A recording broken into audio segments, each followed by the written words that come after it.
Looking for a fast-charging, ultra-responsive stylus for your iPad? Meet the 2X Fast Charge Active Stylus Pen, designed for 2018 to 2025 Apple iPads.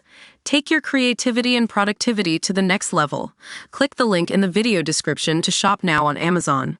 Electric vehicle sales in the United States are on the rise, with 1.7 million units sold in 2024, up from 1.4 million in 2023.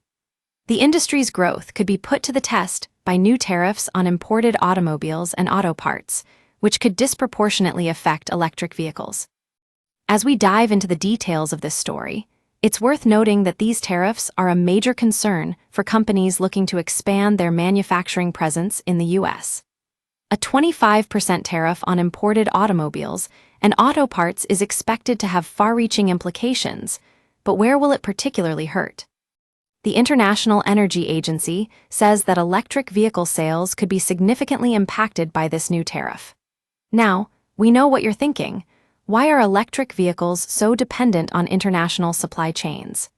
Well, the truth is, many of the key components used in EV production, like batteries and motors, come from countries with established manufacturing infrastructure.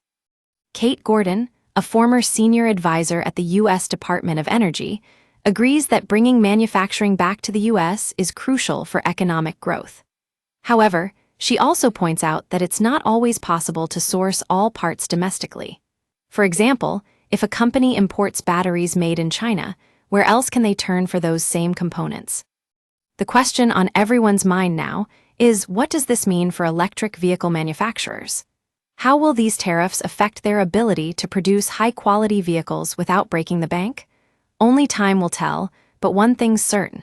This development has the potential to reshape the EV landscape in a big way. As we move forward with our coverage of this developing story, be sure to tune in for more on this topic. At ElectroDrive News, we're committed to bringing you the latest insights and analysis on all things electric vehicles. We'll keep pushing out updates as more information becomes available. That's what it means to be part of the ElectroDrive News community, staying informed, staying engaged.